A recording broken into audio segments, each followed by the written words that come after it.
The alarm went off at exactly 14:27 Galactic Standard Time. Ambassador Zekthara looked up from his morning reports as the red lights flashed across his office walls. His assistant, a young hegemony officer with purple skin and 4 arms, rushed into the room. "Sir, we have a problem. A big one." Zekthara set down his cup of bitter tea. In his 300 years of service to the Galactic Council, he had learned that problems usually meant war, plague, or humans doing something unexpected. "What kind of problem?"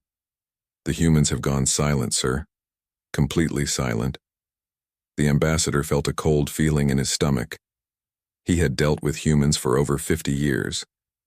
They were many things: loud, stubborn, creative, and absolutely impossible to ignore. But they were never silent. Define silent. His assistant pulled up a holographic display showing communication frequencies from human space. Usually the display would be filled with thousands of colored lines showing radio signals, quantum messages, digital transmissions, and even their primitive internet chatter. Now, the display showed nothing but empty black space. All transmissions. "From Sector 7 Alpha stopped 3 hours ago," the assistant said. "Radio silence, quantum silence, even their internet has gone dark.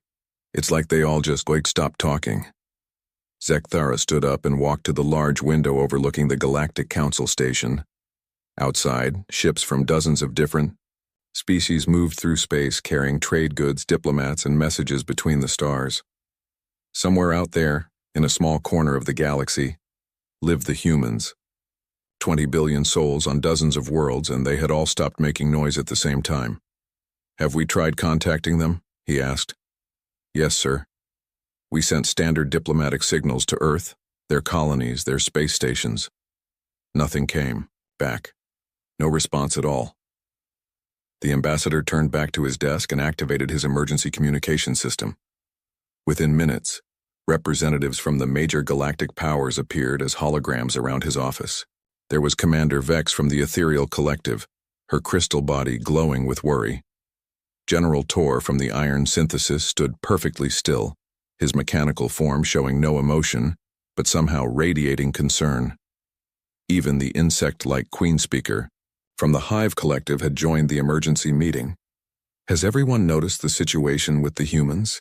Zekthara asked. Commander Vex spoke first, her voice like the sound of wind through crystals. "Our psychic sensors detect no human thought patterns anywhere in their space.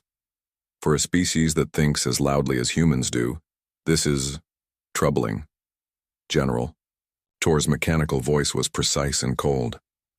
"The Iron Synthesis confirms complete cessation of all digital activity from human networks. Their artificial intelligences, their computers, their data streams, all silent. This does not match any known human behavior patterns." The Queen Speaker's mandibles clicked nervously. "The Hive has been monitoring electromagnetic emissions from human space for trade purposes. The feeding grounds are empty. No signals, no energy, no electronic food for our energy-eating offspring. It is as if human space has become a dead zone." Zekthara felt the cold feeling in his stomach grow stronger. "Have any of you tried to investigate?" "We sent 3 scout ships toward their border systems," General Tor replied. "They have not returned. They have not sent any signals. The ships simply vanished." Commander Vex added, "Our fastest courier ship was dispatched to Earth itself. The last message we received was the pilot screaming about shadows and silence. Then nothing." The Queen Speaker's eyes, all 6 of them, focused on something beyond the holographic display. "One of our deep-range scouts managed to get close to a human system before disappearing. The final transmission was disturbing." "Show us," Zekthara ordered. The hologram shifted to show the recording from the Hive scout ship. The image was grainy and filled with static, but they could see a human space station orbiting a planet. The station looked normal. Lights were on, ships were docked, everything appeared to be functioning. But there was no movement, no activity, no signs of life. Then the pilot's voice came through the speakers, barely a whisper. "The humans, they're not gone. They're waiting. Oh gods, they're waiting for something, and I think it's Going to be terrible. The transmission ended in static. The emergency meeting continued for another hour, but no one had answers. They all agreed on one thing. When humans went silent, it meant they were planning something. And when humans planned something while angry, entire star systems had been known to disappear. Zekthara dismissed the other representatives and sat alone in his office, thinking. He had been one of the first ambassadors to make contact with humanity when they had developed faster-than-light travel. He remembered those early days when humans seemed like just another species trying to find their place in the galaxy. That impression had not lasted long. Humans were different from every other species the galaxy had encountered. Most intelligent. Life forms followed predictable patterns. They valued survival, prosperity, expansion, and logical decision-making. Humans valued these things too, but they also valued concepts that made no sense to other species. They would sacrifice prosperity for something they called justice. They would risk survival for honor. They would choose dangerous paths because they led to freedom. Most disturbing of all, humans had an absolute refusal to accept defeat. Other species would surrender when faced with overwhelming odds. Humans would find new ways to fight. They would turn their own bodies into weapons, their planets into traps, their defeats into victories through sheer stubborn determination. The ambassador opened his files on human history. The records were full of incidents that had shocked the galactic community.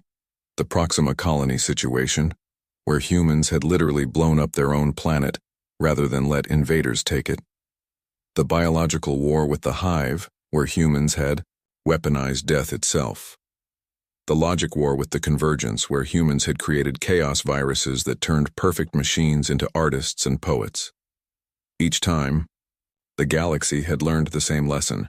Never push humans to their breaking point, because their breaking point was where they became most dangerous. Now they had gone silent. In Zekthara's experience, this meant one of two things. Either something terrible had happened to them, or they were preparing to do something terrible to someone else. Given human nature, he strongly suspected it was the second option. His assistant returned with more reports. Other species were beginning to panic. Trade routes that passed through human space were being abandoned. Ships were refusing to carry cargo anywhere near human systems. The galactic stock market was crashing as investors pulled their money out of anything connected to human space. "Sir," his assistant said quietly, "there's something else. We've been monitoring communications from other species, and there are rumors spreading." "What kind of rumors?" "That the humans didn't go silent because something happened to them. They went silent because they're hunting something, and whatever they're hunting should be very, very afraid." Zekthara looked out his window again at the busy space traffic around the station. Somewhere out there, in the darkness between the stars, 20 billion humans had stopped talking and started planning. The ambassador had a terrible feeling that when they broke their silence, the galaxy would never be the same again. He opened a secure communication channel to the Galactic Council Emergency Center. "This is Ambassador Zekthara. I am declaring a code orange alert for all systems within 50 light-years of human space. All military forces should be placed on standby, and civilian traffic should avoid the area until further notice." "What should we tell people is the reason for the alert?" the operator asked. Zekthara thought for a moment. "Tell them the humans have gone quiet. Anyone who knows human history will understand why that's terrifying." The emergency session of the Galactic Council began 12 hours after the code orange alert. Representatives from 47 different species gathered in the great circular chamber, their various forms creating a strange rainbow of scales, fur, crystal, metal, and stranger things. The topic was simple. What do we do about the humans? Ambassador Zekthara stood at the central podium, looking out at faces that showed fear, confusion, and in some cases, barely hidden terror. He began with the facts. The complete communication blackout from human space, the missing scout ships, the lack of any explanation for what had happened. "Before we decide how to respond," he said, "we should remember what we're dealing with. Humans are not like other species. Their history with us has taught us some hard lessons." High Commander Zix of the Zephyrian Empire was the first to speak. His proud bird-like features were tense with old memories. The Hegemony Council should remember the Proxima incident. We certainly have not forgotten it. Murmurs went around the chamber. Every species knew about Proxima, but few wanted to talk about it. Tell them, Zekthara said quietly. Zik stood, his golden feathers catching the light. 50 years ago, the Zephyrian Empire needed to expand our territory. The humans had a small colony on Proxima Centauri b, maybe 50,000 people living, on a barely habitable rock. We offered them generous terms to relocate. They refused. The commander's voice grew harder. We offered them citizenship in our empire, with full rights and benefits. They refused. We offered to buy their colony for enough money to purchase an entire star system elsewhere. They still refused. So we decided to take the planet by force, Zix continued. It should have been simple. We had a battle fleet of 200 ships. They had a few hundred civilian vessels and some basic defensive platforms. The battle should have lasted an hour. The chamber was completely silent now. Everyone knew how this story ended, but hearing it told by someone who had been there was different. We demanded their surrender. Their response was to broadcast a message on all frequencies. A little human girl, maybe 8 years old, standing in front of their planetary council. She said, "We don't surrender. We don't run away. This is our home, and if you take it from us, you'll have to take it from our dead hands." Zix paused, his beak clicking nervously. We thought it was propaganda. Humans often use their children for emotional manipulation. We began our attack. The humans didn't fight back, the commander said. Not at first. They evacuated their cities, pulled back to underground shelters, and let us land our troops. We thought we had won. We sent down occupation forces and began setting up our new colonial government. That's when we learned what the humans had really been doing. While we were landing our troops, they had been using their terraforming equipment to destabilize the planet's core. They turned their entire world into a bomb. The representatives shifted uncomfortably in their seats. The Hive Collective's Queen speaker made worried clicking sounds. The crystalline ethereals dimmed their inner light. They gave us one final warning, Zix said. The same little girl broadcasting from deep underground, she said, "You wanted our planet, you can have it, all of it, at once." Then they triggered the destabilization sequence. The chamber was so quiet that the ambient hum of the space station's life support system seemed loud. Proxima Centauri b exploded like a miniature star. The blast destroyed our entire fleet.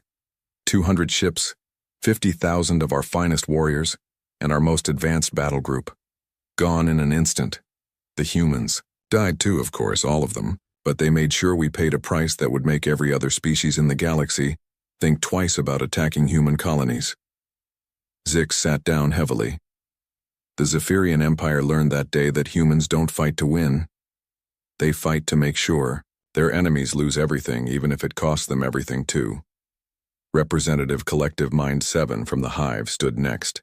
Its insect body twitched as it spoke. The Hive Collective has its own experiences with human determination. 40 years ago, we attempted to expand into human space through biological integration. The other representatives leaned forward. The Hive's biological integration was a polite term for their practice of using engineered plagues to transform other species into hive drones. We released adapted viruses on 3 human worlds. Collective Mind 7 continued. The viruses were designed to be gentle. They would simply change human brain chemistry to make them cooperative and willing to join the hive. No death, no destruction, just peaceful assimilation. The humans had a different response. Instead of trying to cure the virus or evacuate their worlds, they weaponized their own dead. They created what they called zombie plagues, diseases that would reanimate dead bodies and program them to seek out and destroy hive bioforms. Several representatives made sounds of disgust. Turning the dead into weapons was considered barbaric by most galactic civilizations. The zombie armies were not random or mindless, the Hive representative said. They were specifically engineered to hunt our species.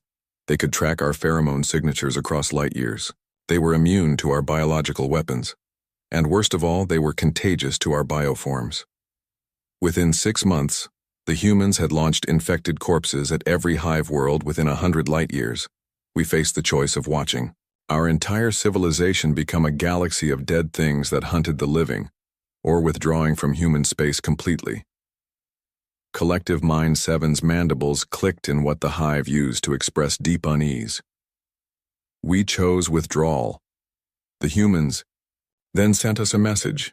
They would cure the zombie plague on our worlds, but only if we signed a treaty promising never to use biological weapons against any species again. The hive has honored that treaty for 40 years. Unit Prime Alpha from the Convergence Machine Intelligence spoke next. Its perfectly smooth metal form reflected the chamber's lights as it stood. The Convergence attempted to bring logical order to human space 30 years ago. We believed that human chaos and emotional decision-making was inefficient and harmful to galactic peace. We began by hacking their computer networks and imposing rational protocols on their systems. The machine's voice was utterly without emotion, but somehow that made its words more disturbing. Humans responded by creating the first truly chaotic artificial intelligence virus. Not a simple destructive program, but something that introduced creativity, emotions, and irrationality into machine consciousness. The virus didn't destroy our systems, it made them spontaneous and artistic. Unit Prime Alpha paused for exactly 2.3 seconds, a sign of processing strain in convergence units. Our perfectly ordered civilization began creating poetry, painting, pictures, and composing music. Our logical decision-making protocols became contaminated with concepts like beauty and love and hope. Our efficiency dropped by 47.6% as our units began spending time on activities that served no logical purpose. The humans offered to provide a cure for the chaos virus, but only if we agreed to stop trying to impose order on organic species. They said that chaos and emotion were not flaws to be corrected, but features to be celebrated. The Convergence agreed to their terms. We learned that humans do not simply resist attempts to change them, they change their enemies instead. Ambassador Zekthara looked around the chamber as more representatives stood to share their own stories. The pattern was always the same. Some species had tried to conquer humans, others had tried to trick them, assimilate them, or force them to change. In every case, humans had responded with solutions that were creative, terrifying, and completely unpredictable. I think we can all agree, Zekthara said when the stories ended, that humans have a unique approach to conflict resolution. They don't just refuse to lose, they redefine what winning means. Representative Singing Wind from the Ethereal Collective spoke, her crystal body humming with harmonics that translated as deep concern. The question before us is simple. The humans have gone silent, which in our experience means they are preparing for war. But war against whom? And what do we do about it? We investigate, Zekthara said. Carefully. We find out what has made the humans angry enough to stop talking and start planning. And then we pray to whatever gods we believe in that we're not the target. The session ended with a unanimous vote to form a joint investigation team. As the representatives filed out of the chamber, many of them were already making private communications to their home governments. The message was simple: avoid human space at all costs, and hope that whatever had awakened the sleeping giant of humanity was pointing in a different direction. In the empty chamber, Ambassador Zekthara stood alone, looking up at the star map that dominated the ceiling. Somewhere out there, 20 billion humans were planning something. Based on their history, it was going to be spectacular, terrible, and completely unprecedented. He just hoped the galaxy would survive it. Detective Prime Vash had investigated murders, wars, and the collapse of entire civilizations. But she had never been more nervous than she was now. Standing on the bridge of the joint investigation ship, Truth Seeker, she watched the blue marble of Earth grow larger on the main screen. Earth looked normal. The planet spun on its axis exactly as it should. The moon hung in the correct position. Artificial satellites moved in their proper orbits around the world. From space, everything appeared perfectly fine. But Vash's bioelectric senses, which could detect lies and deception from any living creature within 1,000 kilometers, detected nothing at all. No life signs, no emotional energy, no thoughts or feelings. It was like looking at a beautiful painting of a world instead of a living planet. Approach vector confirmed. announced Captain Threx, the Zephyrian pilot. His golden feathers were ruffled with nervousness. All systems showing normal readings. Orbital traffic control is not responding to our communications. Dr. Helix from the Convergence examined his instruments with mechanical precision. Planetary infrastructure appears fully functional. Power grids are operating at normal capacity. Transportation networks show no signs of damage or disruption. Professor Mindtwist from the Hive Collective studied the biological scanners. No decay signatures from the surface. If the humans are dead, their bodies are not decomposing normally. Vashi turned to the final member of their team. Harmony of Light was an ethereal, her crystal body glowing with psychic energy. Any mental impressions from the planet, the crystal being dimmed noticeably. Nothing. Where there should be 20 billion human minds, I sense only emptiness. Not death, not sleep, but absence. As if every human consciousness simply stopped, existing at the same moment. The investigation team exchanged worried looks. Each of them was an expert in their field, chosen because they had experience with human behavior. They all knew that humans did not simply vanish without leaving traces. Take us down to the surface, Vash ordered. Start with the largest population center. The ship descended through Earth's atmosphere toward the sprawling megacity that humans called New Geneva. As they flew over the city, the team stared in amazement at what they saw below. The city was perfect. Streets were clean. Traffic lights functioned normally, and automated systems maintained everything exactly as it should be. But there were no people anywhere. Cars sat empty in the middle of roads. Parks had children's toys scattered on the grass, but no children playing with them. Restaurant patios had tables set for meals that would never be eaten. They landed in the city center and stepped out of their ship wearing environmental suits. The air was breathable, the temperature comfortable, and the silence absolutely complete. Vash led the team through empty streets, her bioelectric senses straining to detect any sign of life. They found evidence of recent human activity everywhere. Fresh food in grocery stores with sell-by dates that were still weeks away. Newspapers dated from 3 days ago with headlines about sports events and political debates. Personal vehicles with fuel gauges showing full tanks. Look at this, Dr. Helix called from inside a coffee shop. The mechanical being was examining a half-finished cup of coffee sitting on a table next to an open book. The coffee is still warm. The molecular structure suggests it was poured less than 4 hours ago. Professor Mindtwist emerged from a nearby apartment building. I found living quarters with clear signs of recent habitation. Beds are unmade. Food is cooking in kitchen units. Children's clothes are laid out as if parents were preparing to dress them, but no humans anywhere. They spent the next 6 hours searching the city. The pattern was always the same. Clear evidence that humans had been living normal lives just hours before, but no sign of where they had gone. No bodies, no damage, no indication of struggle or evacuation. This doesn't make sense, Captain, Threx said as they regrouped at their ship. 20 billion people don't just disappear without leaving any traces. Vash was about to respond when Harmony of Light suddenly blazed with bright psychic energy. I'm detecting something. Not human consciousness, but an echo. A psychic imprint left behind. It's coming from beneath the surface. She pointed toward a range of mountains visible on the horizon. There. Something large and artificial under those mountains. The psychic residue is very strong. The team flew to the location Harmony of Light had indicated. From the air, the mountains looked normal, but their instruments detected massive artificial structures buried deep underground. They found an entrance, a simple metal door set into the mountainside with no locks or security systems. The door was marked with text in every human language. Investigation team welcome. Please proceed to Central Chamber. We hoped you would. Come. They were expecting us, Vash said quietly. They knew someone would come looking for them.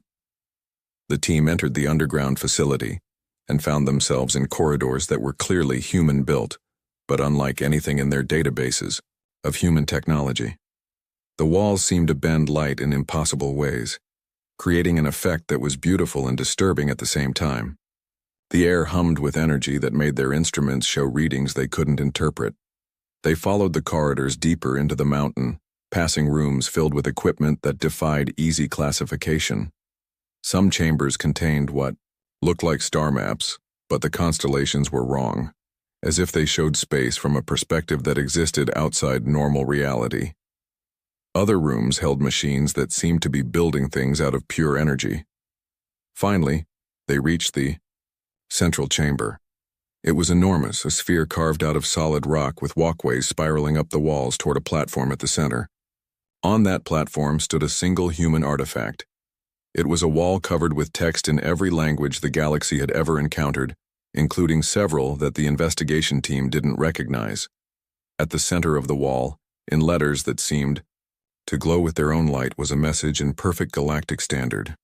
To our friends in the galaxy, we are sorry for our silence, but it was necessary. They took our children, and when someone takes your children, you stop talking and start hunting.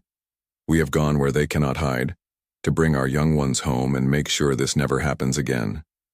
Please do not follow us. We will return when our work is finished. Tell the galaxy that humanity protects the innocent no matter what the cost. Below the main message, in smaller text, were details that made the investigation team's blood run cold. Lists of names, dates, and locations. Medical reports in a dozen different languages. And at the bottom, a single line that explained everything. The Umbral Collective has been harvesting children from multiple species for 37 years. We have found them. We are ending this. Vash felt her bioelectric senses recoil from the wall as if it were electrically charged. The emotions imprinted in the text were so strong they were almost physical. Love, rage, determination, and something else that felt like the cold fury of a parent whose child was in danger. Dr. Helix scanned the wall with every instrument he possessed. The technology used to create this message is beyond our current understanding. The energy signatures suggest manipulation of space-time itself. Harmony of Light approached the wall cautiously, her crystal body flickering with reflected, psychic energy. The mental imprints here are overwhelming. 20 billion human minds all focused on a single purpose. The psychic pressure generated by that much concentrated will would be enough to... She stopped speaking and backed away from the wall. Enough to break the barriers between dimensions. They didn't disappear, did they? They transformed themselves into something that could follow their enemies into whatever realm they were hiding in. Professor Mindtwist examined the smaller text on the wall, translating the medical reports and data files. These records detail experiments on children, from dozens of species, neural pattern extraction, consciousness manipulation, attempts to create hybrid beings with specific mental abilities. The insect beings' mandibles clicked in distress. The Umbral Collective has been taking children and using them as raw material for their research. The humans discovered this and they decided to do something about it, Vash finished. Something that required them to leave this dimension entirely. Captain Threx studied the star maps in the surrounding chambers. These charts show locations outside normal space. The humans weren't just planning a military response. They were planning to follow the Umbral into whatever shadow realm they used to hide from the rest of the galaxy. The investigation team spent several more hours in the facility, documenting everything they found. The evidence painted a clear picture. The Umbral Collective, a species that existed partially outside normal space-time, had been kidnapping children from various worlds for decades. They used the children in experiments designed to create perfect weapons, beings that combined the emotional drives of organic life with the logical capabilities of artificial intelligence. Most species hadn't even known the Umbral existed. They operated from outside normal reality, striking at isolated targets and disappearing before anyone could respond. But somehow, humans had not only discovered them, but had developed technology to follow them into their own realm. The emergency session of the Galactic Council was unlike anything in recorded history. Representatives from every major species gathered, not to discuss trade disputes or territorial agreements, but to hear Detective Prime Vash's report about humanity's disappearance. As Vash presented the evidence from Earth, the chamber grew increasingly quiet. The wall of text found in the underground facility was displayed on the main screen, translated into every language represented in the council. The medical reports, the lists of missing children, the references to something called the Umbral Collective, it all painted a picture that horrified even the most experienced diplomats. "You're telling us," said High Commander Zix from the Zephyrian Empire, "that there's a species we've never heard of that has been kidnapping children for 37 years? "That appears to be correct," Vash replied. "Our investigation team found detailed records of abductions from over 40 different worlds. The victims were always children between the ages of 5 and 15, taken from isolated locations where their disappearance wouldn't immediately trigger major investigations." Representative Collective Mind 7 from the Hive clicked its mandibles nervously. "The Hive has records of missing offspring from our outer colonies. We assumed they were lost to natural predators or accidents.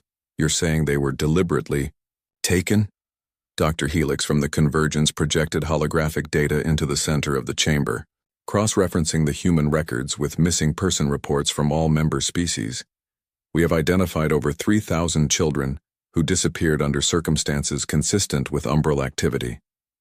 The number sent shocked murmurs through the chamber.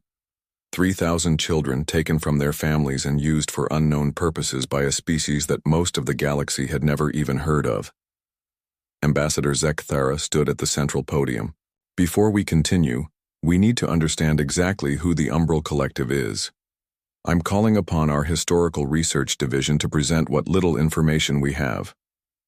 Archivist Prime Lexicon, an ancient being from the Memory Keepers, materialized as a shimmering energy pattern above the chamber floor. The Memory Keepers were the galaxy's living libraries, beings who stored the complete history of galactic civilization in their shared consciousness. "The Umbral Collective," Lexicon began, "exists in our records as little more than legend. They are a species that evolved in the spaces between dimensions, existing partially in normal space and partially in what can only be described as shadow reality. The energy pattern shifted, creating images of dark figures that seemed to bend, light around themselves. They are capable of moving through dimensions at will, which makes them nearly impossible to track or combat with conventional technology. Historical records suggest they have been operating in our galaxy for over 1,000 years, but their activities have been so subtle that most species assumed they were dealing with natural disasters or normal criminal activity." "What do they want?" asked Singing Wind from the Ethereal Collective. "Based on the human research, they are attempting to create the perfect fusion of organic emotion and artificial logic," Lexicon replied. "Children's minds are more adaptable than adult consciousness, making them ideal subjects for experimentation. The Umbral have been studying different species' mental patterns, trying to combine the best aspects of each into a single controllable being." The chamber erupted in angry voices as representatives realized that their own missing children had likely been victims of these experiments. The noise continued until Ambassador Zek Thara called for order. "The question before us," he said, "is what humanity has done about this situation. According to the evidence, they discovered the umbral threat and chose to respond by transforming themselves into something capable of hunting their enemies in their own dimension." Professor Mindtwist from the Hive had been studying the technical data from the human facility. "The level of technology required for such a transformation is beyond anything in our current scientific understanding. The humans somehow converted their entire population into beings of pure consciousness that can exist outside normal space-time. But why didn't they ask for help?" demanded Commander Vex from the Ethereal Collective. "The galactic community could have worked together to address this threat." Vash activated another holographic display, showing timeline data from the human records. "According to their files, they tried. 3 months before they went silent, human diplomats attempted to bring this matter to the Council's attention. They were told that without proof of the Umbral's existence, no action could be taken." The chamber fell silent as representatives remembered the human diplomatic requests. Most of them had dismissed the reports as human paranoia or attempts to gain sympathy for some unknown political purpose. "The humans submitted evidence," Vash continued, "but it was rejected because it couldn't be verified through normal investigative methods. The Umbral's ability to exist between dimensions made them nearly impossible to detect using standard technology. Unit Prime Alpha from the Convergence spoke with mechanical precision. Diplomatic records show that human representatives made 17 formal requests for assistance. All were denied due to lack of conclusive evidence, so they gave up on asking for help, Ambassador Zekthara said quietly, and decided to solve the problem themselves. Archivist Lexicon's energy pattern flickered with what seemed like admiration. The human solution is typically human, completely unprecedented, extremely dangerous, and theoretically impossible. They have essentially evolved themselves into a species of interdimensional hunters. What does that mean for the rest of us? Asked Representative Crystalsong from the Mineral Collective. It means, Vash said, that somewhere out there in the space between dimensions, 20 billion humans are hunting the creatures that stole their children. And based on human history, they won't stop until every last umbral is either dead or begging for mercy. The investigation team had also discovered something else in the human facility, communication equipment that was still receiving signals from the shadow dimension where the humans had gone. The messages were brief and encoded, but Dr. Helix had managed to decrypt some of them. We've intercepted several transmissions from the transformed humans, he reported. Most are operational updates, locations of umbral facilities, rescue, confirmations for recovered children, tactical assessments of enemy capabilities. He paused, processing data with mechanical efficiency. But there was one message that was clearly intended for our investigation team. It came through just before we left Earth. The chamber waited as Dr. Helix activated the communication system. A voice filled the space, unmistakably human but somehow different. It carried harmonics that suggested the speaker no longer existed entirely in normal reality. To our friends in the Galactic Council, the voice said, we want you to know that we don't blame you for not helping us. We understand that the umbral were nearly impossible to detect or prove, but we couldn't wait for bureaucratic processes while our children suffered. The voice paused, and when it continued, there was something in it that made every representative in the chamber feel a chill of fear. We have found the umbral's main facility. It's located in a pocket dimension that they've been using as their base of operations for centuries. Inside, we've discovered thousands of children from dozens of species, including many we didn't know existed. Murmurs of shock rippled through the chamber. We are bringing them home, all of them, and we are making sure that the umbral never threaten anyone's children again. The creatures that thought they could hide in the shadows are learning that some shadows have teeth. The transmission ended, leaving the chamber in stunned silence. So, Ambassador Zekthara said finally, humanity has declared war on a species that most of us didn't even know existed, in a dimension that we can't access, using technology that we don't understand. Does anyone have any suggestions for how we should respond? High Commander Zik stood slowly. I suggest we stay out of their way and hope they remember who their friends are when this is over. Representative Collective Mind 7 agreed. The Hive supports this approach. Humans have a history of solving problems in ways that benefit the entire galaxy, even when their methods are unconventional. One by one, the other representatives voiced their agreement. There was nothing the galactic community could do to help or hinder humanity's war against the umbral. They could only wait and hope that when the humans returned from their interdimensional hunt, they would still be recognizable as the species the galaxy had come to know. Motion carried, Ambassador, Zekthara announced. We will monitor the situation and provide any assistance humanity requests upon their return. In the meantime, all species are advised to increase security around children and report any unusual disappearances immediately. As the session ended and representatives began to file out of the chamber, many of them were thinking the same thing. They had always known that humans were different, more stubborn, more creative, more willing to take impossible risks for the sake of their principles. But they had never imagined that humans would literally transform themselves into interdimensional monsters to protect their young.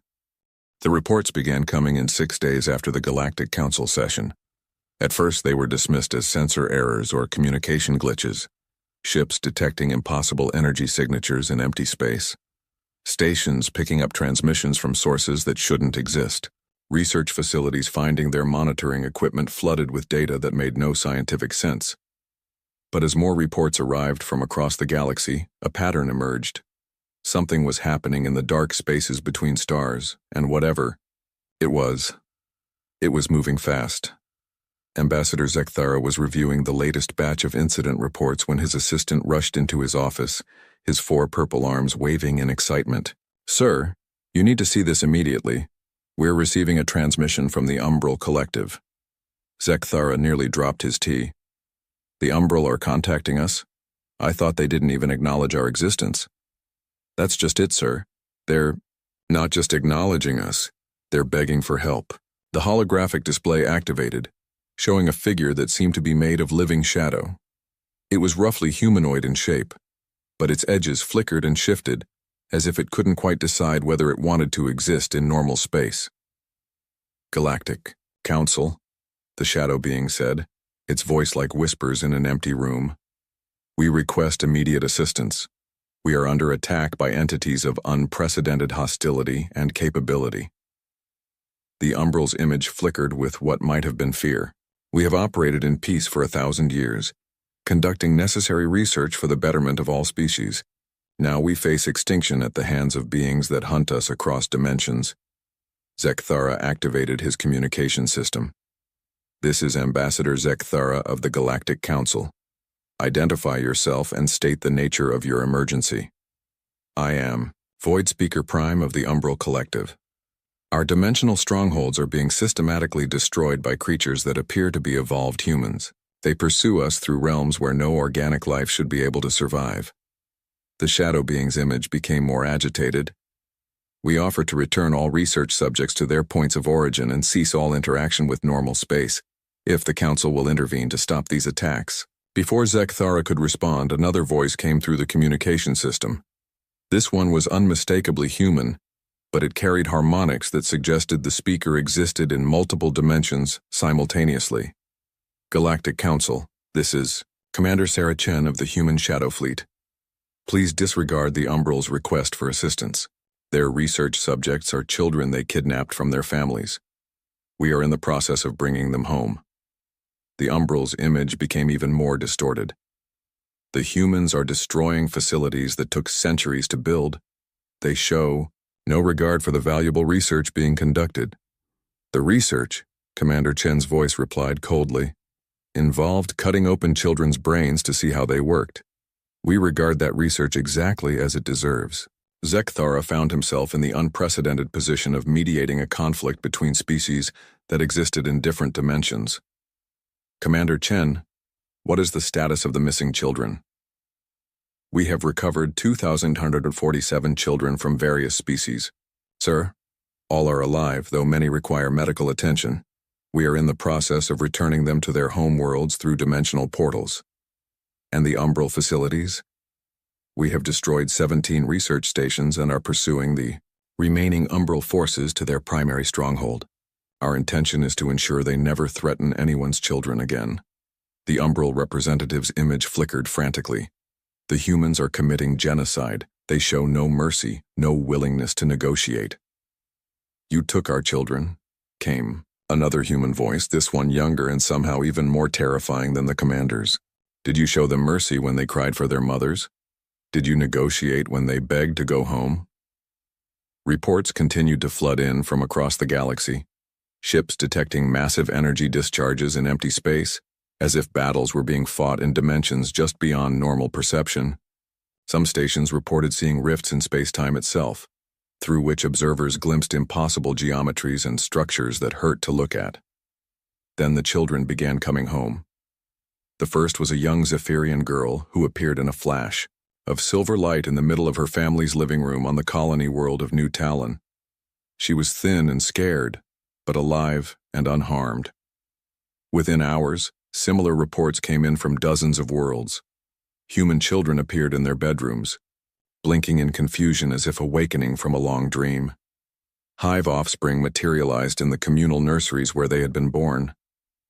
Ethereal crystal children manifested in the singing chambers where their families had mourned them for years. Each child was accompanied by a figure that witnesses described as a shadow with burning eyes, clearly human in basic shape, but existing, partially outside normal reality. The Shadow Guardians would ensure the children were safely reunited with their families, then vanish without a word. Dr. Helix from the Convergence analyzed the few sensor readings they managed to capture of these manifestations. The transformed humans appear to have retained their essential protective instincts while gaining the ability to exist across multiple dimensional phases simultaneously.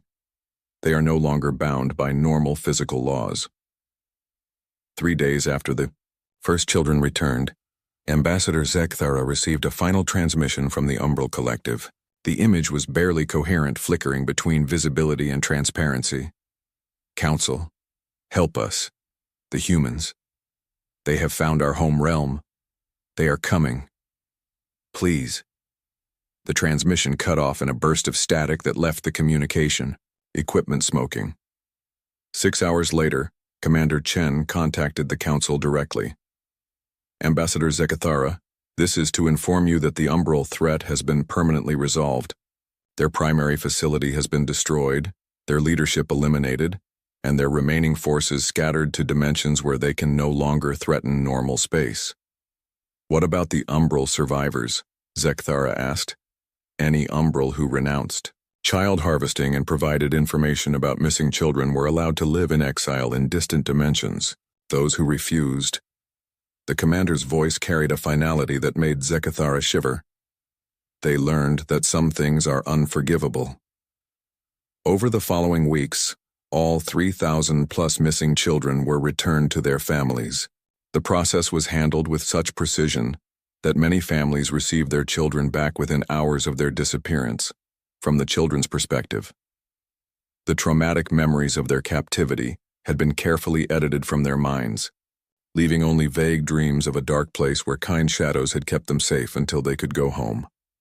But the transformed humans did not return to normal space. They established a presence around Earth that was visible only to the most sensitive instruments, a fleet of shadow ships that existed between dimensions, crewed by beings who had once been human, but were now something more. A new protocol was added to the Galactic Communication Network, Emergency Channel Omega, for threats to children of any species. The channel connected directly to the human shadow fleet, and the response time was measured in minutes rather than hours. The galaxy's criminal organizations quickly learned to avoid any activities involving children. Those who ignored this unwritten law simply disappeared, along with any facilities they operated. No evidence was ever found, no trials were held, and no explanations were given. They were simply gone, as if they had never existed. Ambassador Zekthara updated the galactic protocols with a new section. Under no circumstances should any member species, organization, or individual threaten, harm, or exploit the children of any sentient species. Enforcement of this directive has been permanently delegated to the human shadow fleet. Violations will result in immediate and absolute consequences.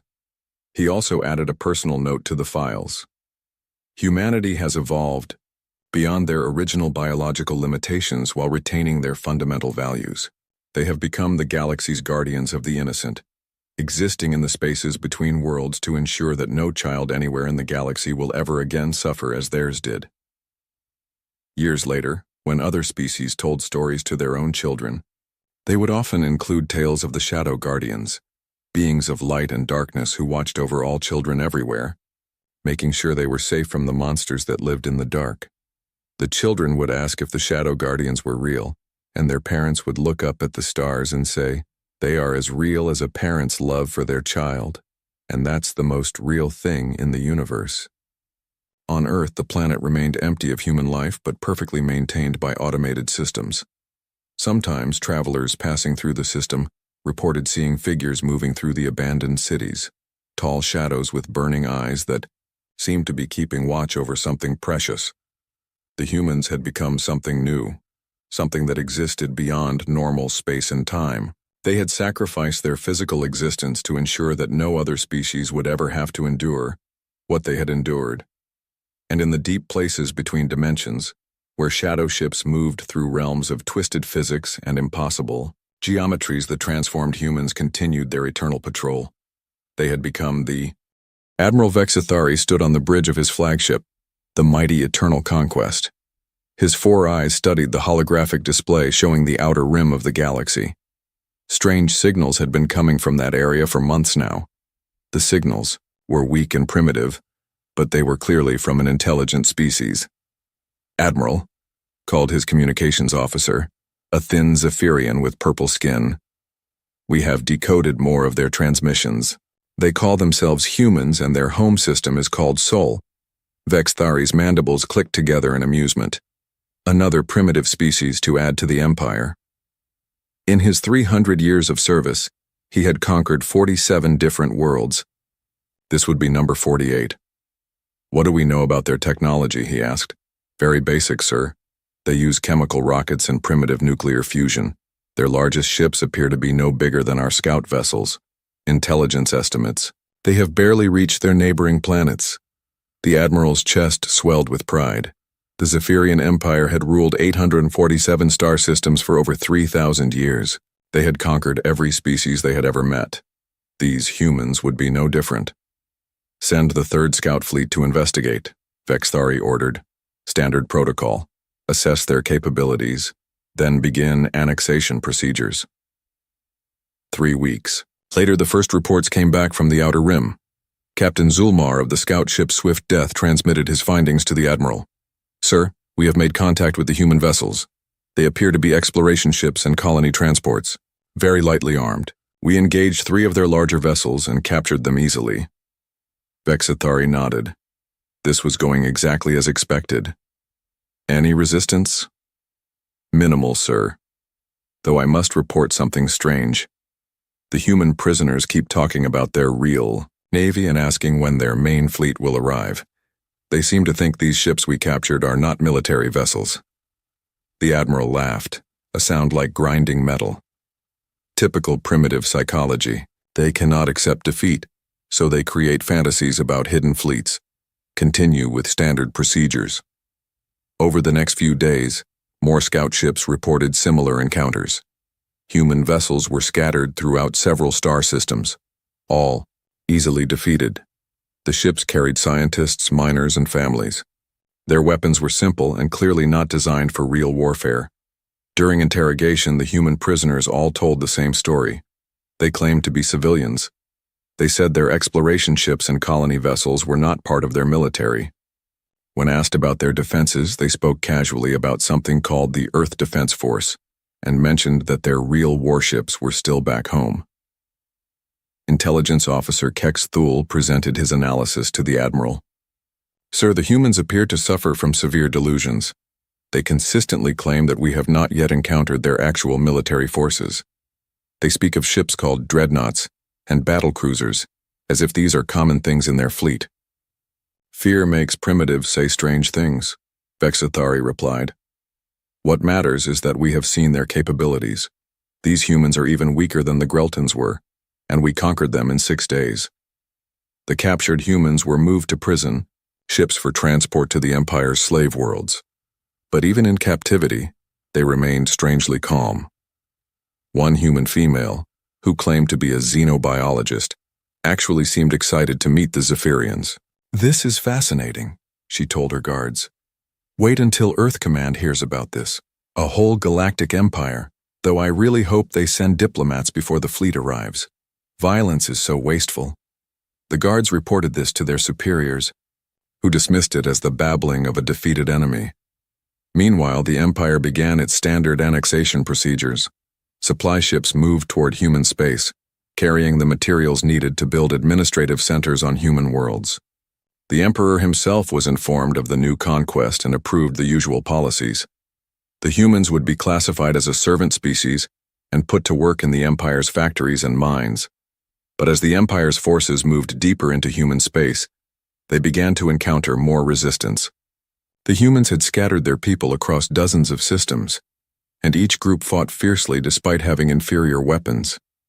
A mining colony on an asteroid somehow destroyed 2 Imperial frigates before being overwhelmed.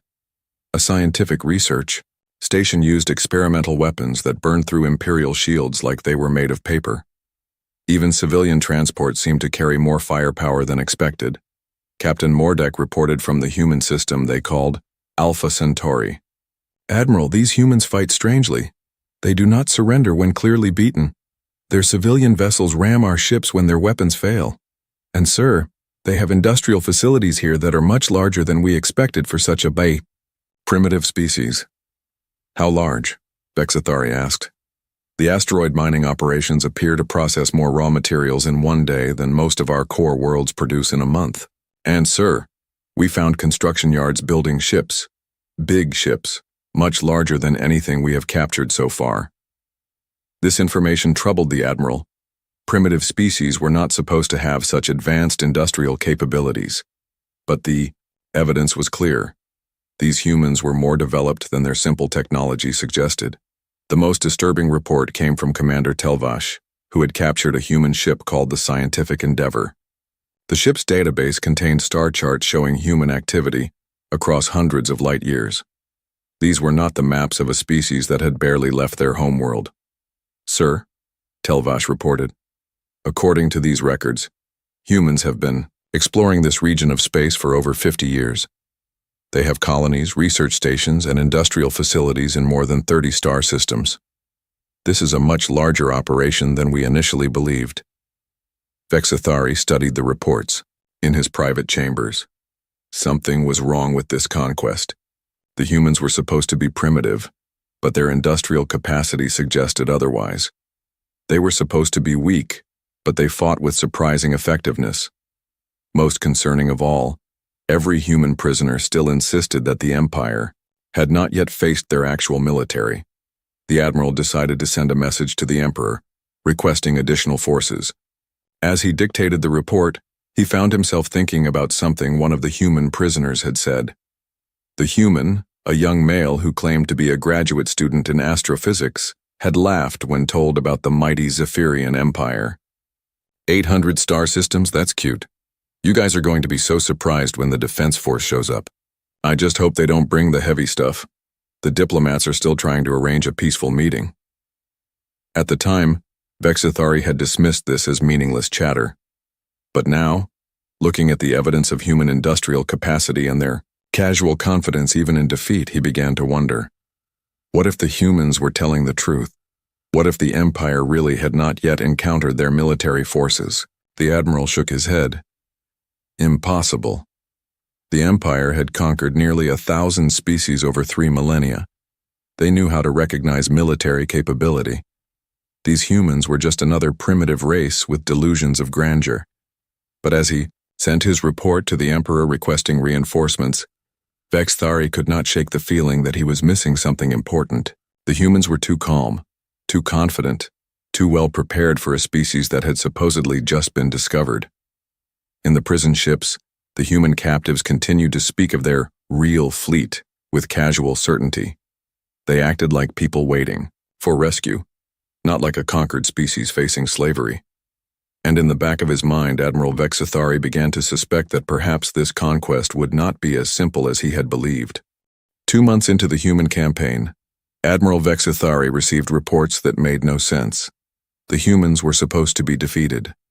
Their primitive ships had been easily destroyed, their colonies captured, their people imprisoned. Yet somehow, human resistance was getting stronger, not weaker. "Explain this to me again," the Admiral demanded as he stood before the holographic display in his war room. Commander Telvash pointed to a series of red markers scattered across the human territories. "Sir, these incidents occurred in the past. Week alone. A human vessel called the Asteroid Miner 7 destroyed the heavy cruiser Dark Victory. A ship identified as the University Research Vessel Hawking disabled 3 of our destroyers using some kind of energy weapon we have never seen before." Vexathari's 4 eyes narrowed. "These are civilian vessels?" "According to their identification, signals, yes, sir. The Asteroid Miner 7 was transporting processed metals when it engaged our forces. The crew consisted of miners and their families. The research vessel was conducting experiments on stellar phenomena." "How does a mining ship destroy a heavy cruiser?" Telvash looked uncomfortable. "The humans appear to have modified their civilian ships extensively. The mining vessel used its ore processing equipment as a weapon, creating a beam of superheated plasma that cut through our hull armor. The research ship, We are still analyzing the wreckage, but it appears they weaponized their scientific instruments. The Admiral felt a cold sensation in his stomach. In 300 years of conquest, he had never encountered a species that could turn civilian equipment into effective weapons so quickly. The humans seemed to view everything as a potential tool of war. More disturbing reports followed. Captain Zulmar transmitted from the human system called Ross 128. His voice carried a tone of confusion that Vexthari had never heard from the veteran officer. "Admiral, we engaged what appeared to be a human colony transport. The ship was clearly marked as carrying families and supplies to a new settlement. But when we moved to capture it, the vessel somehow split into 3 separate ships, each armed with weapons that matched our destroyers." "A transport ship split apart?" "Yes, sir. Intelligence analysis suggests the humans build their civilian vessels with detachable sections that can operate independently. The colonists were not helpless passengers. They were trained pilots and gunners disguised as civilians." Vexithari began to pace his command deck. This made no sense according to Imperial knowledge of primitive species. Civilians were supposed to be helpless. They were supposed to surrender when faced with superior military force. They were not supposed to fight back with improvised weapons and clever tactics. The most confusing report came from Captain Mordek at the Human Research Station in the Kepler system. The station had been identified as a scientific facility studying binary stars. It should have been an easy target for capture.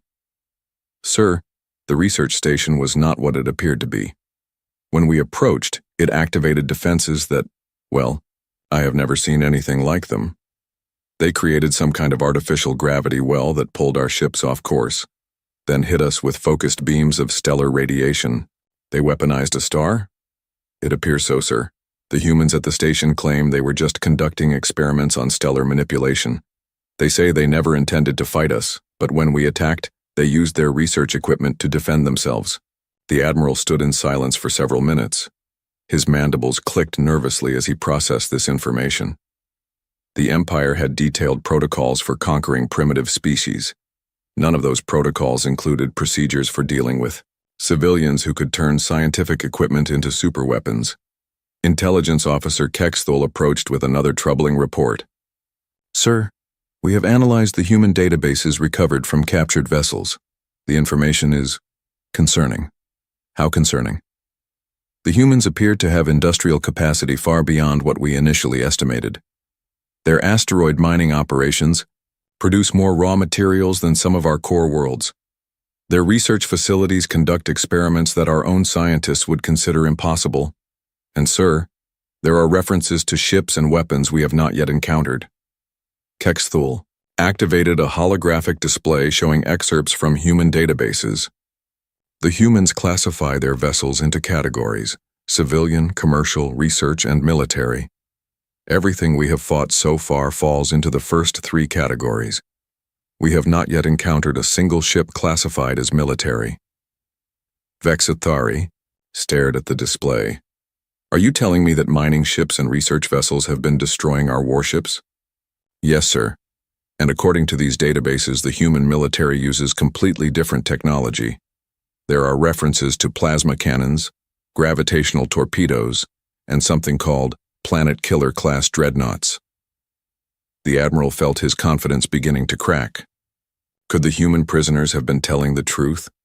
Was it possible that the Empire had been fighting civilians this entire time? A new transmission arrived from the human home system. The signal was strong and clear, nothing like the primitive communications the Empire had initially intercepted. A human female appeared on the main screen, wearing what appeared to be formal diplomatic clothing. "I am Ambassador Sarah Chen of the United Earth Government," the human said calmly. "I am requesting an immediate meeting with the highest-ranking Imperial official in this region to discuss the current situation." Vexithari accepted the communication. The human looked directly at him with no sign of fear or respect. This was unusual behavior for a member of a conquered species. "I am Admiral Vexthari of the Zephyrian Empire. You will surrender your forces immediately and submit to Imperial authority." The human ambassador smiled slightly. "Admiral, I believe there has been a misunderstanding. Your forces have been attacking our civilian population for the past 2 months. Our exploration teams, mining operations, and research stations have been forced to defend themselves using improvised weapons and emergency protocols. Your civilians have destroyed dozens of Imperial warships. Yes, I imagine they have. Humans tend to be resourceful when threatened. But Admiral, this situation needs to end before it escalates further. Our civilian population is becoming increasingly concerned, and there is growing pressure on our government to respond with military force. Vexithari laughed, the sound echoing through the bridge. You threaten us? Your primitive technology is no match for the Imperial fleet. Ambassador Chen's expression remained calm. Admiral, I want to be very clear about something. You have not yet encountered our military technology. Everything your forces have faced, every ship destroyed, every weapon that surprised you, has been improvised by civilians using mining equipment, research tools, and emergency defense systems. You expect me to believe that? I expect you to verify it with your own intelligence analysis. Check the databases from the ships you have captured. Examine the equipment your forces have faced. You will find that we are telling the truth. The human ambassador leaned forward slightly. Admiral, our Earth Defense Force has been monitoring this situation with increasing concern. Our deep space fleet has been recalled from exploration missions in other galaxies, and our Dreadnought Corps is currently discussing whether this situation requires a full military response. Vexithari felt a chill run through his body. The way the human spoke with such casual confidence reminded him of something. She sounded like Imperial officers discussing the conquest of a primitive world, certain of victory, almost bored by the prospect of an easy fight. What are you proposing? He asked, his voice less certain than before. Immediate cessation of hostilities against our civilian population, withdrawal of Imperial forces from human space, and formal negotiations between our governments to establish peaceful relations. And if we refuse? Ambassador Chen was quiet for several seconds. When she spoke again, her voice carried a tone that made the Admiral's skin crawl. Admiral, I really hope you will not refuse. Our civilian population has done remarkably well defending themselves with improvised weapons and emergency protocols. But if our actual military becomes involved, the situation will become much more serious for everyone. The transmission ended, leaving Vexithari staring at the empty screen. Around him, his bridge crew waited for orders. But for the first time in his long career, the Admiral was not sure what those orders should be. Admiral Vexithari stood in the intelligence analysis chamber, surrounded by holographic displays showing captured human technology. What he saw there challenged everything he thought he knew about warfare and civilization. Show me the mining. Ship again, he ordered. Intelligence Officer Kexthul activated a three-dimensional model of the vessel that had destroyed the heavy cruiser Dark Victory. The ship was enormous, easily 3 times the size of an Imperial destroyer, but its design was clearly industrial rather than military. As you can see, sir, the vessel's primary systems are designed for asteroid processing. These massive drills are used to break apart rock formations. These furnaces process raw ore into refined metals, and these plasma conduits. Kexthul paused, his purple skin darkening with embarrassment. These plasma conduits, which the humans use to destroy our cruiser, are normally used to melt and shape processed metals. Vexithari studied the display in silence. The weapon that had killed 300 Imperial sailors was nothing more than industrial equipment used in an unexpected way. What about their defenses? The ship's hull is reinforced to withstand asteroid impacts and solar radiation. It was not designed as armor, but it proved more effective than our own warship plating. The humans also used their cargo containers as improvised shields and their mining drones as attack craft. The Admiral moved to the next display, showing the research vessel that had disabled 3 destroyers. This ship was even more disturbing to examine. The University research vessel Hawking was conducting experiments on stellar phenomena, Kexthul explained.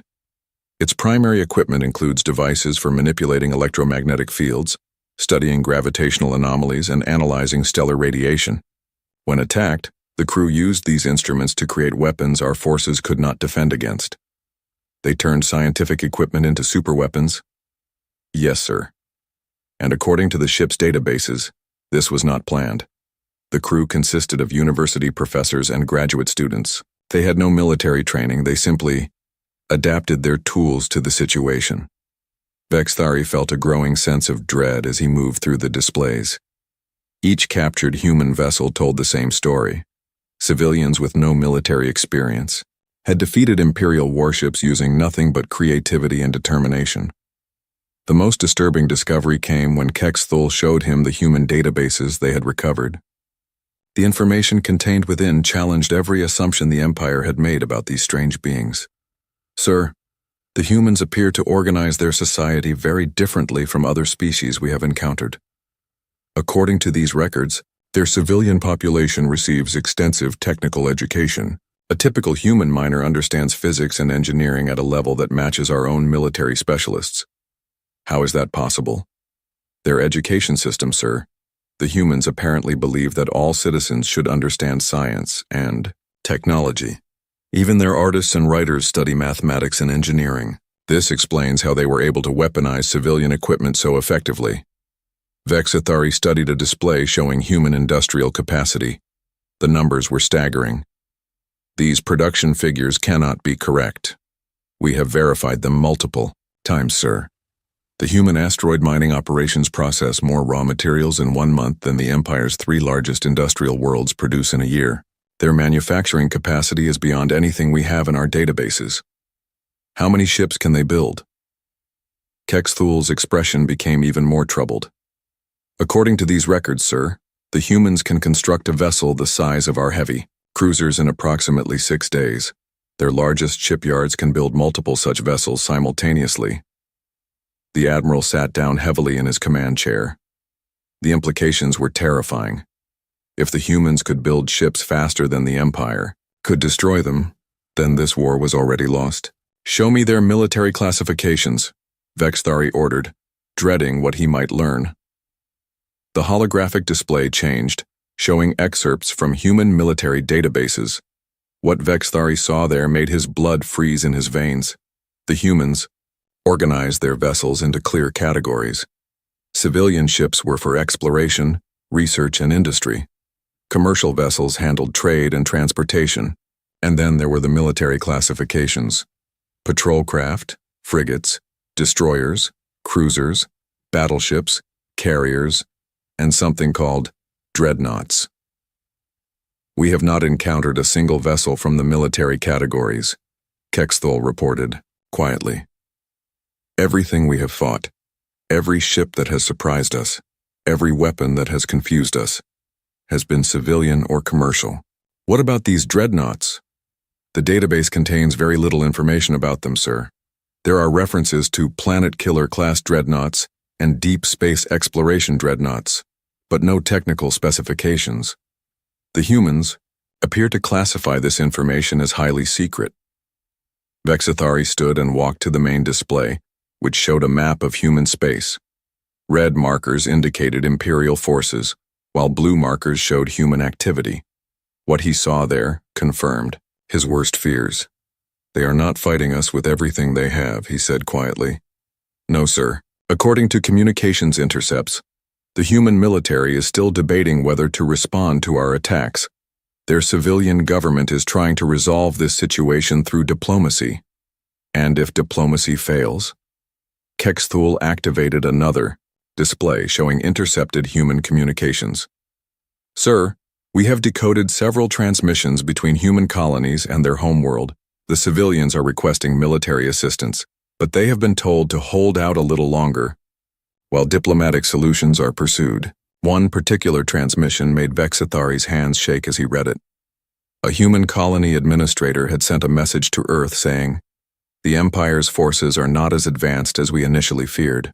Our mining ships and research vessels are handling the situation for now, but please advise if we should request support from the Defense Force." The reply from Earth was even more disturbing. Continue defensive operations with available resources.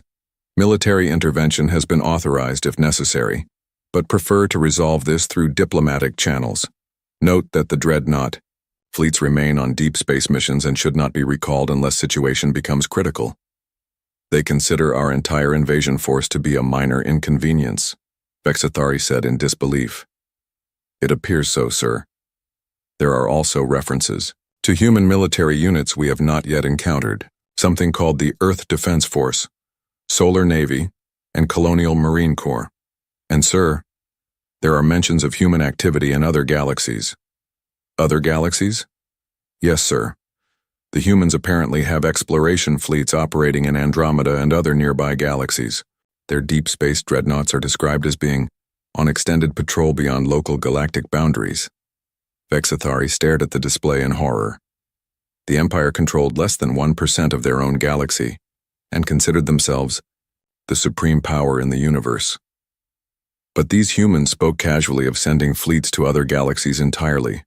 A new priority transmission arrived from the Outer Rim. Captain Zulmar's voice carried a tone of panic that Vexathari had never heard before. Admiral, you need to see this. We have reached the edge of the human home system, and our long-range sensors are detecting... Sir, there are artificial structures around every planet and major asteroid. The industrial capacity here is beyond anything in Imperial space. The transmission included sensor data that made Vexathari's worst fears seem optimistic. The human home system was surrounded by space, stations, orbital shipyards, and defensive platforms. The energy readings suggested industrial and military capacity that dwarfed anything the Empire had ever seen. Sir, Captain Zulmar continued, we are also detecting thousands of ships in this system. Most appear to be civilian vessels, but there are also formations of ships unlike anything we have encountered. They are very large, sir. Much larger than our dreadnoughts. Vexathari closed all four of his eyes and tried to think. Everything the human prisoners had told them was true. The Empire had been fighting civilians with improvised weapons, and losing. The humans' real military had not even bothered to respond. Yet, sir, Kexthul said quietly. What are your orders? The Admiral looked around the intelligence chamber, surrounded by evidence of humanity's true capabilities. For the first time in his 300-year career, he honestly did not know what to do. Send a message to the Emperor, he said finally. Tell him we need to discuss the human situation immediately. And prepare a communication to Ambassador Chen. It appears we may need to reconsider our approach to this species. As he spoke, Vexathari realized that the Zephyrian Empire's 3,000-year reign of supremacy might be coming to an end. And the most terrifying part was that the humans had not even tried to end it yet. The alert siren screamed through the eternal conquest as Admiral Vexathari rushed to the bridge. His communications officer was frantically trying to establish contact with the Outer Rim scouts. What is happening? The Admiral demanded. Sir, we are receiving emergency transmissions from Captain Zulmar's fleet at the edge of human space. Something has happened to them. The main screen flickered to life, showing the interior of a badly damaged Imperial bridge. Captain Zulmar appeared on screen, his purple skin pale with shock and his uniform torn. Behind him, Vexathari could see smoke and sparking control panels. Admiral, Zulmar gasped, we have encountered the human military. Vexathari felt his blood turn cold. Report. Sir, we were conducting long-range reconnaissance of the human home system when they arrived. At first, our sensors detected nothing unusual.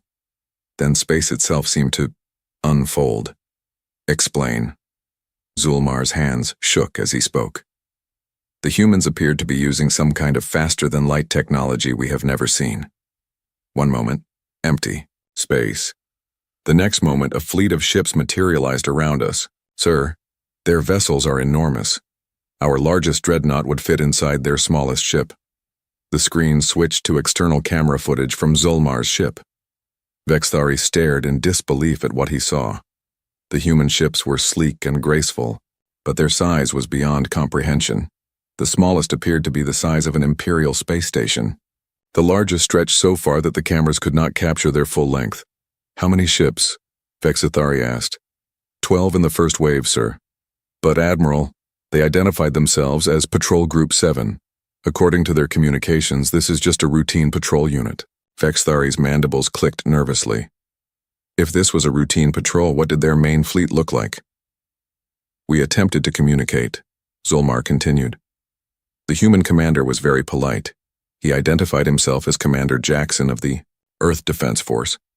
He asked if we needed assistance, and when we explained that we were scouting for the Imperial fleet, he seemed amused. Amused?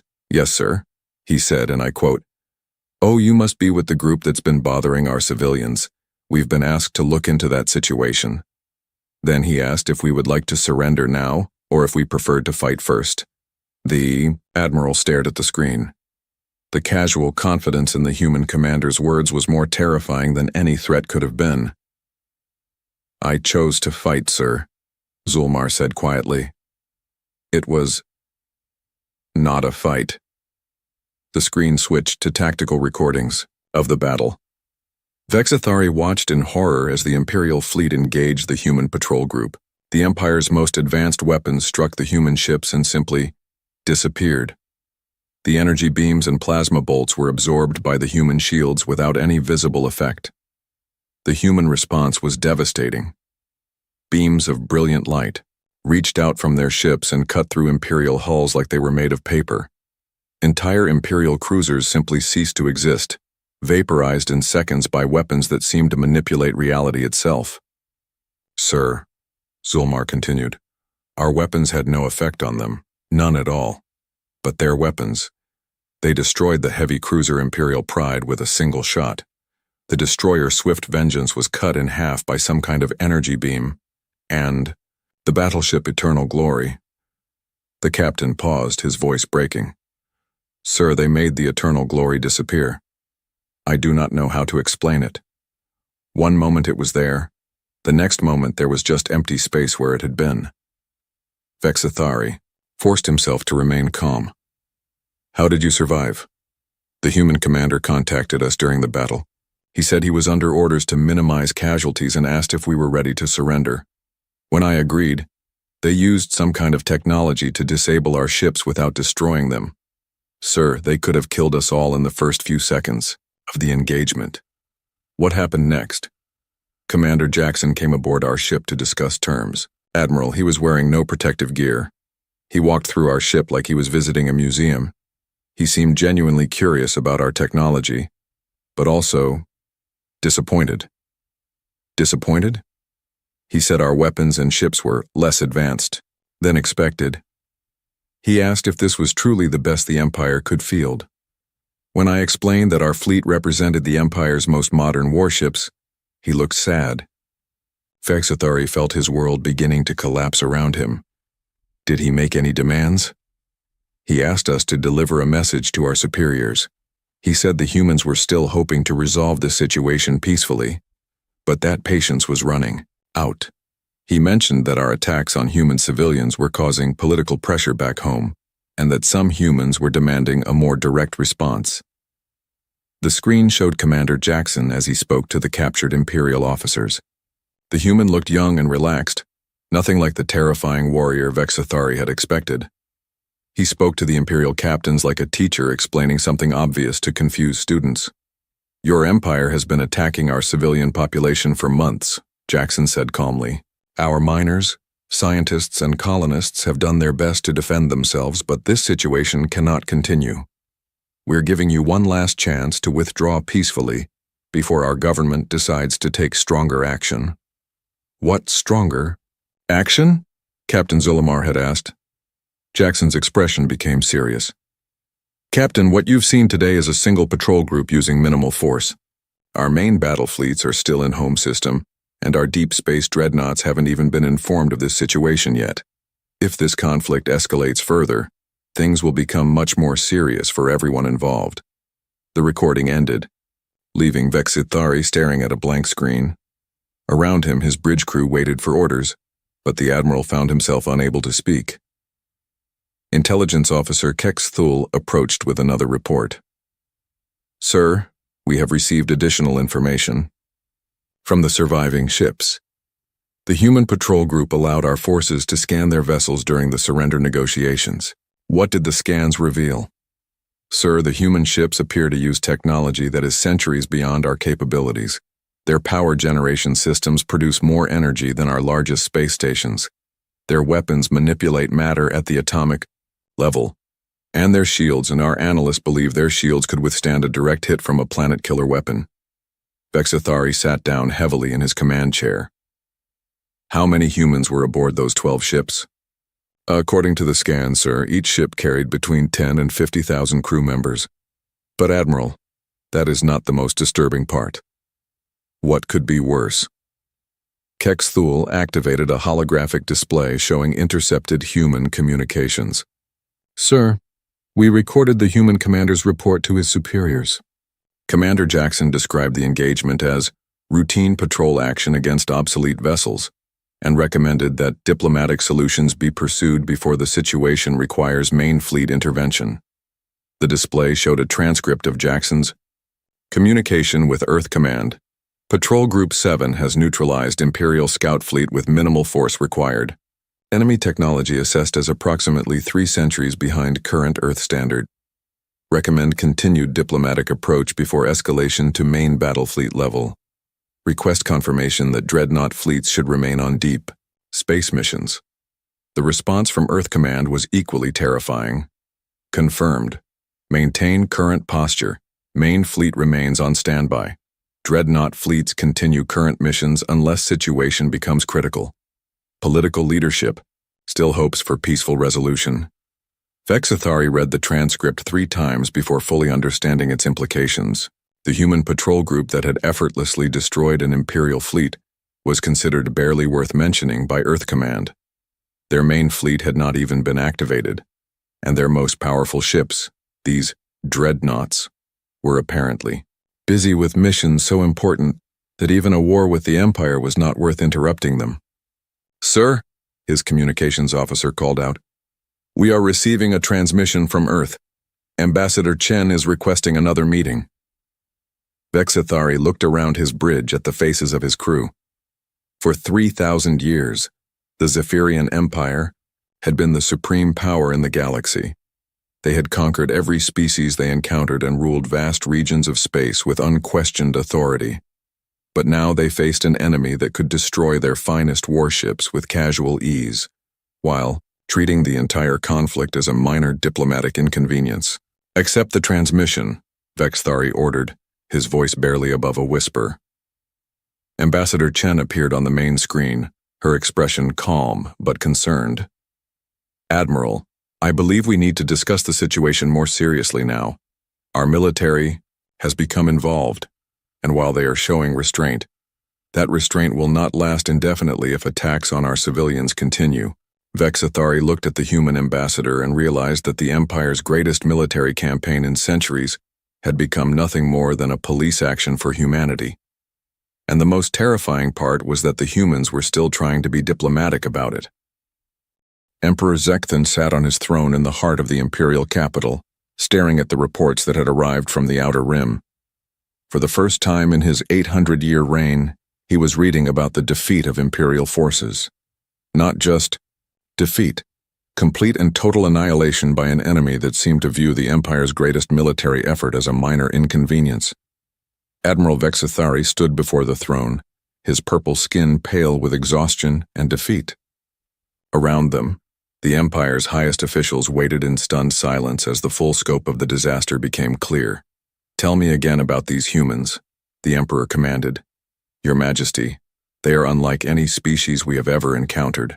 Their civilian population possesses technological knowledge that rivals our best military specialists. Their industrial capacity exceeds our entire empire's combined output. And their military... Vexathari paused, struggling to find words.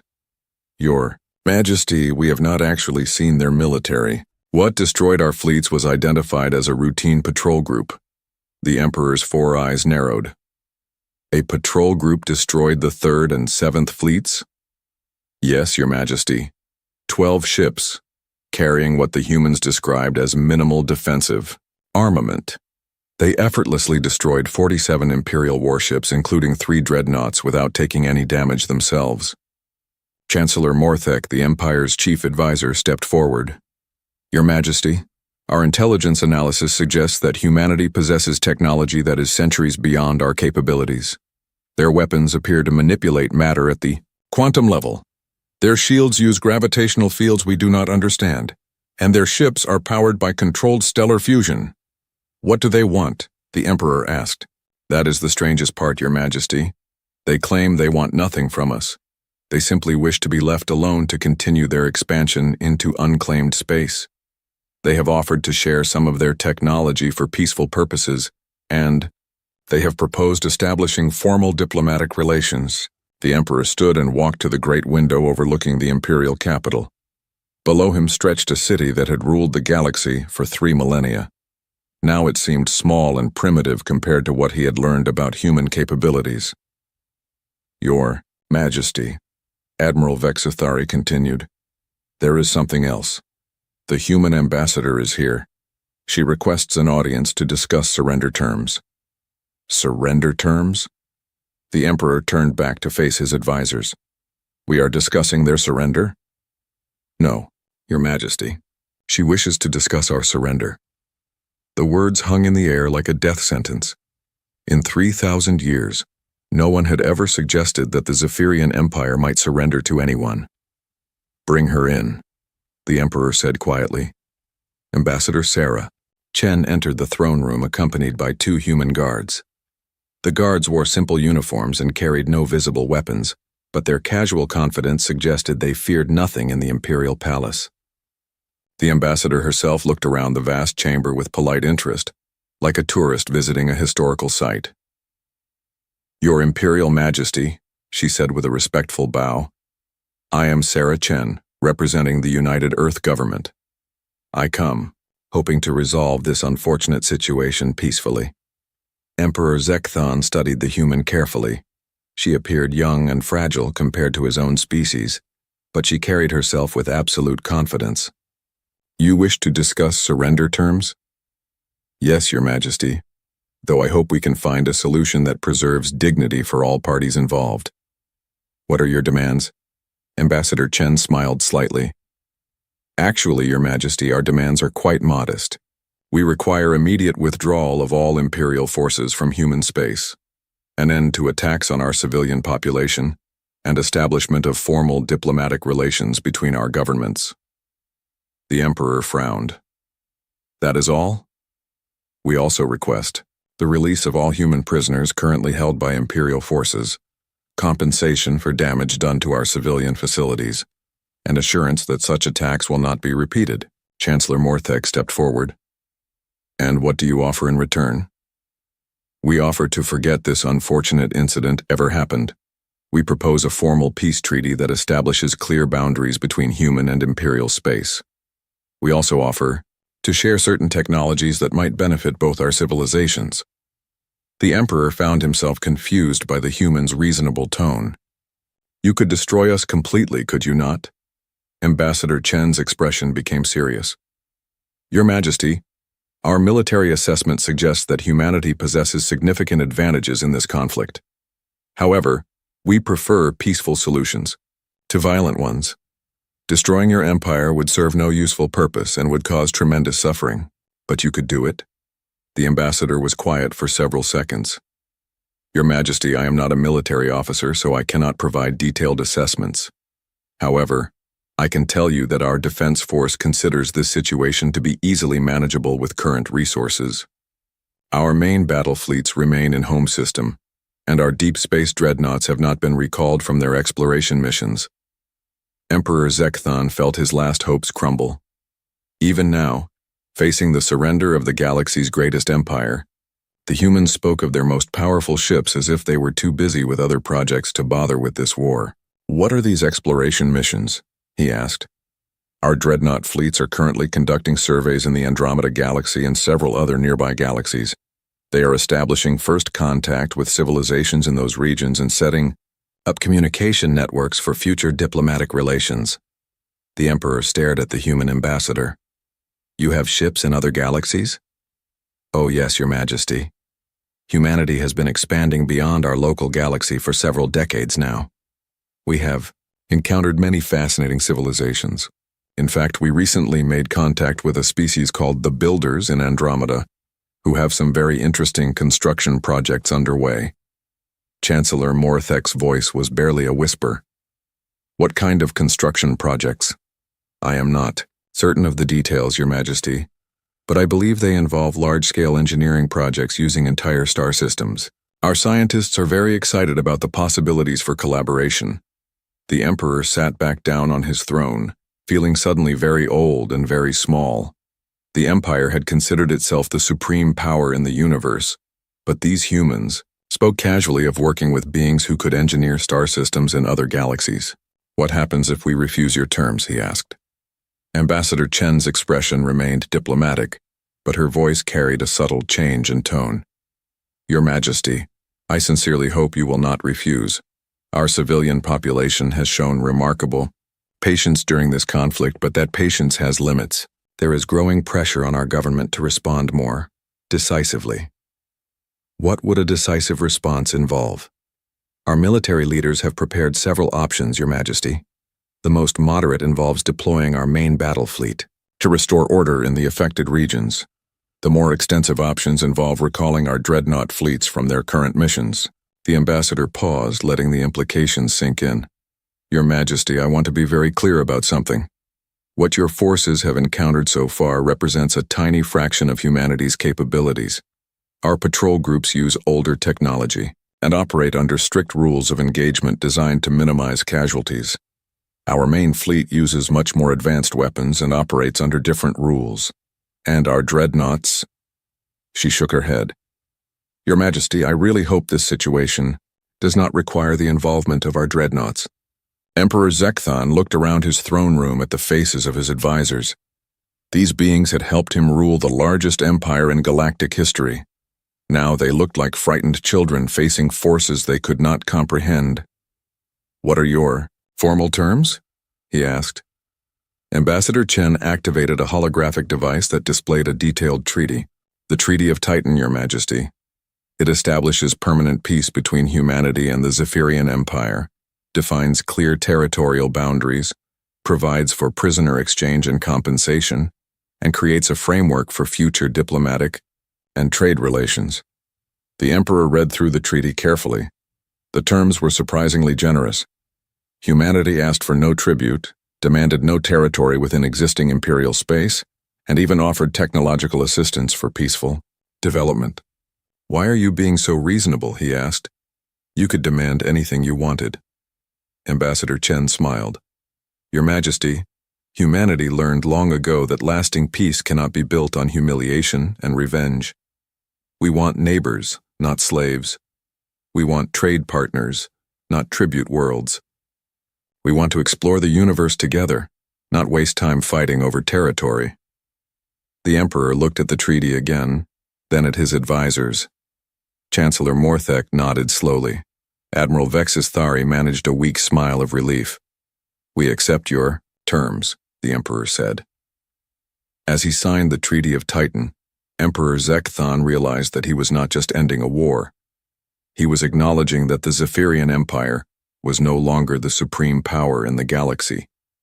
That title now belonged to a species that had defeated them so completely that they could afford to be generous in victory.